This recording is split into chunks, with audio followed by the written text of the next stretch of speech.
What's up, everybody? Oh, she's lit. Turn Up Tuesday. My people are ready. Are you ready? Taylor's ready at least. It's Christmas week and Zeke is back. That's so true. So much is going on. It's Zeke week. We're getting closer to Christmas Eve game. Tomorrow we might or might not be dressed up. I don't know. Maybe tune in and find out. Without further ado, though, let's get to Dave for kickoff. All right, that was really festive, so I feel guilty now, but I just can't get over the thought that the Cowboys' playoff hopes hinge on Andy Dalton. Yeah, and I mean, they got to win 2 games of their own, I get that, but they could really use a win by the Cincinnati Bengals against the Detroit Lions. Got to get past Detroit in the standings. So here's looking at you, Andy, hoping for the best, Red Rifle. Let's go. Let's do it. I'm really bummed we're not doing Why So Salty today because Jack Del Rio would make that list. He came out and said that he did not appreciate Gene Sterator's smirk after the first down play with the index card. Guys, it was crazy. We all get it. But why don't you just go get some Skittles from Marshawn and feel better? Well, Cowboys fans are counting the wins and the losses. Cowboys players are counting the wins and the losses. We'll get this. The Cleveland Browns, they really have no wins to count because the last time they won a game on a Sunday, December 13th, 2015. Johnny Football was the starting quarterback. Not in the Christmas spirit. It's mean to bring them up, but it just really helps you put things in perspective. It could be worse. That's who drafted him. He can do that. True that. Fact or fiction is where we are starting off today, guys. I've got some good ones for you. This one is about Ezekiel Elliott. He gets 25 touches in his return on Sunday. Fact or fiction? I'm going to say fact. Jerry Jones, the owner of this football team, came out yesterday, or actually this morning, right? Yep. And he said, hey, we are not going to hold him back. We are going to give him the full workload. He's ready for it. Give him the carries. I think that Jason Garrett even said, we just need to see him in practice. And if this documentary is right, the 42 days, then he's been working at this and he will be ready to go. Fact. I tried to say fiction, Tay, and I mean, 25 touches is a lot. Then you go and look at his game logs from this season. He's done that in 7 of 8. Only against Denver did he go under 25 for a game. So yeah, feed Zeke, give him the ball. Fact. Fact or fiction, Tyron's injury changes the way you feel about how it's going to go Sunday. Oh, fact for sure. The way I feel about how it'll go, it definitely changes that. Why? Because you can't lose an all-pro at probably the second most important position on the field and expect things to not change at least. Does it change the game plan, though? No. Regardless if Tyron's in or Tyron's out, you feed Zeke, you run the ball. Maybe don't run the ball off tackle off the left side, but you still feed the man. And hey, Zeke's a great blocker, too. Use him to help your quarterback. Chip, get in there on the edge. I don't think it changes the game plan. I'd feel a lot better if he plays in this game, though, for sure. Oh, I hate to see Tyron hurt, big fella. Makes me sad. He'll be a Pro Bowler still. Fact or fiction, the Cowboys should be favored in the next 2 games to wrap up the season. Fact or I'm going to say fiction? fact. Seattle and Philly? I think they're probably still favored in this Seattle game, especially after the loss last week. Home game, you've got Zeke coming back. I definitely say fact that they're favored in the Seahawks game. Now, the Philly game will depend on who is playing for them. If they are still putting in their starters. I'm going to say, can you tell me? We saw what happened before, but Can you tell me who's playing for Philly? Do they have home field locked up? Are they battling still? If all their starters are in, home game at the Link, I got to say, that probably favors who's Philly. their 3rd string quarterback? Nate Stunfield. Well, okay, yeah, if he's playing, then I say who has never played at regular season football. Yeah, I like games? that. Yeah. Get him in a game. Nate. Big Nate. Final one for you guys. The Cowboys are a better team than Seattle right now. Fact or fiction? Oh, that's tough. That is so tough because they have You say no? injuries and I think it's a fact. I think Russell Wilson is probably the best player in this matchup. You could maybe argue Zeke. I think Russell Wilson is great. Who do the Seahawks have left? Like, they're on their last leg. Russell Wilson. The Legion of Boom is injured. Sherm's not there. You said it yesterday. You know what? Here's what I'll say. I think the Cowboys have more talent. I think they have more players, more pieces right now. Who's the better team? I think coaching now factors into play. And who's the better team? I think who will win in big-time situations. I don't know. Pete Carroll's a big-time gamer. The Seahawks just know how to win. But do the Cowboys have more talent right now? For sure. Yeah, I mean, like the Cowboys, Ezekiel Elliott, Seahawks, Mike Davis. Ezekiel Elliott wins I it. couldn't name a Seahawks running back. Thank you for doing that for me. Eddie Lacy, is he still active? I don't think so. Oh, gosh. Yeah. Yeah, they better right now. We sat down yesterday to evaluate the week. How is this week of Cover 4 going to go? And this segment for Tuesday afternoon has written itself. It's not just any top 5. It is not. It is just not. any top 5. It's about goat stuff. The top 5 Jeff Heath moments as a Dallas Cowboy. Eat We're it, going haters. over him because he deserves it. Am I right? Yes. Oh, does Yeah, he man, deserve it? Yeah. Yeah. Yeah, Not he does, only is he a man. jack of all trades, look at this. That form, Okay. that precision. He comes in when you need him the most, and he is a clutch player for the team. He's an all-around guy. He's a special teams GOAT. He's a defensive GOAT. He had 8 minutes notice that he was going to be kicking that day. And he's just like, yeah, I got this. Whatever. Yeah, I did this in high school. I feel like Heath is paying somebody's salary in here or behind the scenes. I'm just saying. We're going to show you these next 4 plays. Let me see another one, Cash. Let me see another one. This one is the day of days of the Cowboys back in 2013. Dude, I forgot about this play. Legend of Heath. Legend 2013 rookie season. Rookie out of Saginaw Valley State. Picks him off. With the scoop and score, Manny. You kidding me? You kidding me? Are you kidding? Look at the awareness. Get it, Jeffrey. Get it. Oh, there you go. And there he goes. 50 yards to the house.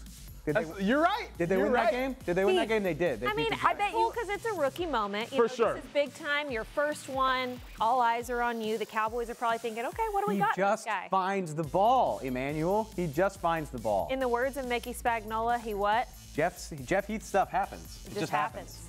Number 3 on our top 5 moments for Jeff Heath. You got the Packers on this list. Anytime you can do something against the Packers. You know what, Dave? I'm going to chime in on this one and say this was a huge play, big moment, the hands to make the pick, and to get up with the yak. Jeff Heath, this play, I give it to you, my man. I give it to you. Here's the thing. He's the one making these plays. A lot of Cowboys aren't making I'll never understand how Aaron Rodgers held on to that ball. In all honesty. Guys, and you realize, like, this pick, it was sealing the thing that already happened the year before. He was leading the team in interceptions. He is currently leading the Dallas Cowboys defense with 3 interceptions with 9 total on the season. Also, GOAT. That Green Bay game is why he's even a starter this year. GOAT again. They saw that game and they were like, yeah, let's give him a shot. Show me more GOAT stuff. Number 2, this one might be my favorite. It's pretty hard to beat Oakland, which is obviously number 1, but this game, 2 times. Jameis. This is actually. Remember this one, Manny? You're right.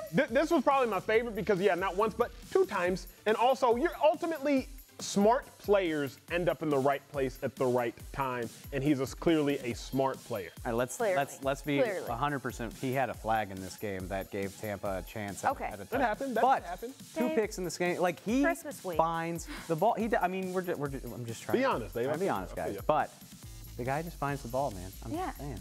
Number 1 is fresh on our memory, and it is fresh on Derek Carr's memory. Everything that happened. This is this game of inches. That's what he said after the game. This is a game of inches, and here you see Jeff Heath making it happen barely. Just look at that speed. Look at that awareness. Also, guys, the touchback rule, if you really look at it, it is not as easy to happen as it did in this game. A lot of people are like, oh, touchbacks happen all the time. No, this could have easily been a fumble and not rolled into the end zone, and then it would have just been down. Jeff Heath makes it happen with his No one else is even close. This is the one play I legit give you credit, because this is when you're lifting in the off season and when you're lifting during summer training and you don't really feel like doing it, but it matters because it's a game of inches. Only Jeff Heath had the awareness and the acceleration to make that season-saving play. Saving play. We're taking a break here from Cover 4 from the studio. These are my hoofs. When we come back, it's Turn Up Tuesday. Thank you, Jeff Heath, for getting us ready. We'll be back in a few. Jeff Heath.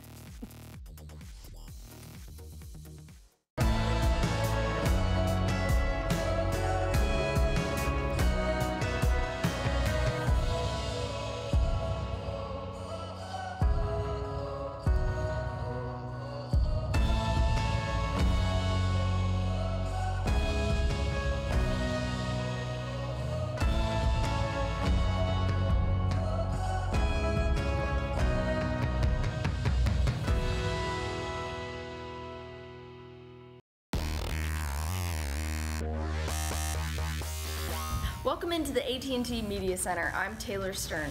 Of course, everyone saw Chris Jones' very exciting fake punt, but did you know that he actually clocked in the fastest run of the Cowboys game?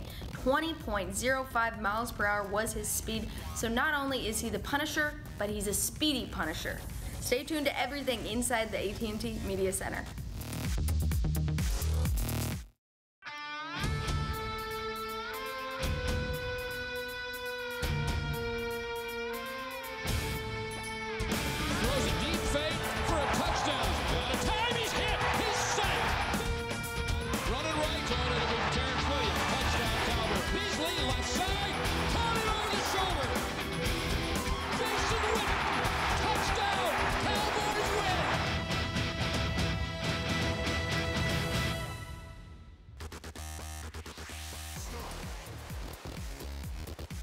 Send us a little message.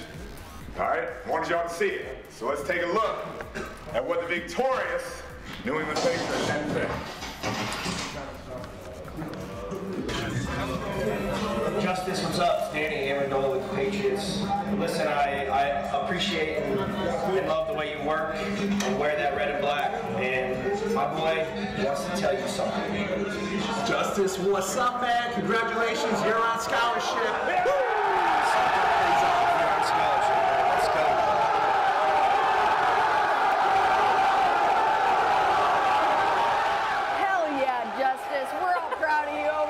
Guy, you get that big pick in that Texas game. Manny saw it. Oh my God! He's been on one since about 9 a.m. today. He thought you deserved it all. That looked like a club that Gronk would visit the way they were partying. Yes, it right did. There. Way to go, Gronk. Always a part Parker, of the good you stuff. know his name, right, Manny? Turn Up Tuesday. Can we get there? Can we get there? Show me Turn Up Tuesday. Let's do this. Starting with the Packers. This one actually made me laugh out loud. I don't really know how turned they are. This reminds me of the Olympics, so I'll take it. I enjoy this. I gave mine an silliness. I gave mine an 8, but now I'm going to give it a February 11th because this is the due date of Lindsay's baby, my birthday.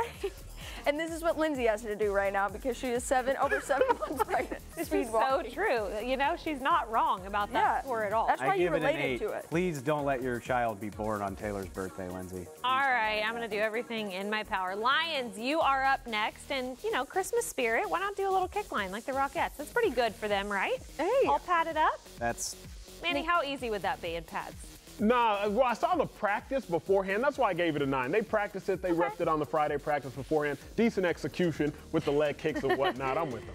All right, I like 7. Dave, wow. I got a soft spot for the Rockettes. I just like that. Creepo. They say Christmas. Okay, you got to do that. It's Christmas. The Rockettes are awesome. Radio City.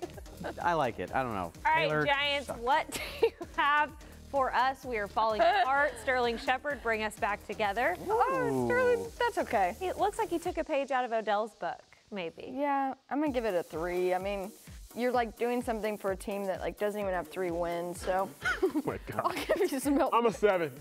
A quick and easy 7. She took the joke right away from me. He did. He gets a 2 because they have 2 wins. Okay, next up, it's not also his fault. vicious. Jeez. Turn up. Kobe Bryant jersey retired this week. We got a little Kobe. Kobe. Even in the purple and gold. That's pretty cool. Kobe. Well, Lindsay, I know you'd give this one a solid 10, but I'm going to just give it an 8, which is the other number that they retired for Kobe this week. So, Good point. you know, there you go. 5s round here. 5s round here. Unless he said Basketball. Kobe as he faded away. Nice, Dave. 2, nice. 2, 4, and an 8 for the I GOAT. already gave the 8. All right, Manny, the he's not the GOAT, Eagles but I like are back, and here's what they had for us. What do you think? Ah, my boy Trey Burton. You know Stay what? warm. You gonna say something mean in his Instagram comments later today? Or? I already did yesterday. No, but here's why I'm going to give it a 9, and it's the same reason, and it's the same thing I commented, Dave. Did you see how fast he got to Indian style after the touchdown? It's true. That was impressive. A solid 1 here. Why? Because, like, what's the creative juice with that? She hating. She hating. They're staying warm. I like it. It was clever. Boring. I don't have anything else to say, but it was clever. Boring. Next up, Turn Up Tuesday, show me Melvin Gordon. Somebody give me something. Ooh, okay. Okay, because 13 has also been practicing with him. Yeah, Low-key. Keenan He's Allen like, was with it. okay, Keenan yes, Allen was remember there. we What's- did this. But what are they doing? I don't Being know. original, Dave, on like all your other dances that you love, Millie Rock or whatever. I Millie Rock on any block. I'm gonna give that a 9. I'm just going with a 7. I'm going with a 7. I respect it. I like it. Something about that just didn't speak to me. I gave it nothing. Like, great, you high stepped. Great, If it everybody had high been in a stepped. big crit song, we might have a different score here, but True. you know, But they we're didn't. here where They we did are. it. You have a soft spot for the next one, though. Yes. Swimming Okay. to victory, This- Dave. You cannot honestly give this. This anything came above a 2. This came at the end of a 50-yard run to seal the game, and he just dove right on the ground and got into it. Makes me feel very uncomfortable, but the fact that Dave was saying that he had a soft spot for Melvin Ingram, and Melvin Ingram destroyed Dave's college team most of the years at Alabama when he played there. Sorry about you. You're talking about Mark Ingram. Mark Ingram. And Melvin Ingram went to South Carolina. Learn your football players. I gave it a 9. Hey, Dave, I'm gonna kill you. Here we go. Next up, at Turn Up Tuesday. Mark Let's Ingram. keep it to the videos here. What do we think? No. You guys are so petty No. today. You know, You like I'm this, keeping it Lindsay? classy, Cash. That's what I do when I get up to go to lunch. So, I mean, I fine with me. I'm giving it a 2. I'm giving it a 2. It just didn't do anything for me. It didn't do anything for me. Melvin Ingram, do something for us so we can rate that next week. Can we just say, like, the celebrations have not been that creative in the NFL this year? The Cowboys have really There's a good one a week. One a week. Think There's harder. One a week. All right, Here's the best is for last, according to our producer, Mike. So you guys just get excited. Okay, see, He just needed fresh tires. I watched this on Saturday night. Oh, he even did a little shimmy too? It took the TV guys explaining it to me for me to even understand. I'm with you. Now that I know what was happening, it gets a 9. Yeah. I didn't know until I just now read our header caption exactly what was going on. I'm with you. He's the fastest player in the entire football league. That's so. If you guys have ever watched NASCAR or you know any type of that, you would have known. I got to give it to him because Taylor's a NASCAR pro. Yeah, I am. I gave it a 7 because I didn't know what was happening, but it's pretty good once somebody explains it to you. All right, I'm going to explain this to you and sound off. In lieu of everything that happened with the Cowboys and the Oakland Raiders on the goal line, Bill Belichick came out and said, hey, my rule is if you do that, you're getting benched because bad things can happen, way more bad than good, with the whole touchback rule. So you with it or you not, Manny? I can't tell by the face. You know, I'm indecisive. Why? Because ultimately, you got to trust the players to make the right decision at the time. You've seen right here, it worked, and that helped steal a victory for the Steelers last year. But then I know of 3 times specifically, the Bears, Earl Thomas forcing a fumble, then obviously Derek Carr losing the ball one time last week, where it has hurt. So you kind of have to leave it in the players' hands. Belichick, I hear you, but what happens when you lose a game because you didn't extend? You just gotta know where you are on the field. The examples we're showing right here are perfect examples. For instance, Derek Carr, he's already got that first down. He doesn't need to reach that ball out. In some of these instances where you're established as a runner, it helps. And if you can get that extra inch like Antonio Brown did last year, it helps. But overall, I agree with Belichick. You're opening yourself up to needless risk. Case-by-case basis, maybe? I don't think the Cowboys have to worry about this anymore because Ezekiel Elliott is returning and he will just run it down the field or hurdle here with the ball. Eagle claw, baby. Case by case, but I get where Belichick's going. Eagle claw. I don't Anytime Bill speaks, we listen. And we are going to listen to you now, Manny, as we go to OT. Well, had Derek Carr held on to the ball, it would have been considered a rushing touchdown. Speaking of rushing touchdowns, Dak Prescott already has 2 of them in his second season. Well, Roger Staubach, Don Meredith, the only Dallas Cowboys quarterbacks with more. Prescott already about to eclipse another historical landmark. Thank you, Cowboys Nation, for rocking the vote. And tonight we will find out the results. Pro Bowl voting continues tonight, but it ends at 7 p.m. Central Time. NFL Network, we find out, is Jeff Heath a Pro Bowler? Probably not, but DeMarcus Lawrence is probably. So we'll see that. The Falcons beat the Bucs last night, knocking Green Bay out of playoff contention in the process. If the Cowboys beat the Seahawks on Sunday, they're out too. It would be the first time in a decade that Green Bay and Seattle haven't been in the NFC playoffs. Wow. Whatever the Cowboys do in the playoff, I want to get to that level of consistency. Yeah. Let's get a decade of appearances under our belts. This season, man. Right? We still got more of it to come. Tomorrow, join us again as we get closer and closer to Christmas. We'll see you guys tomorrow.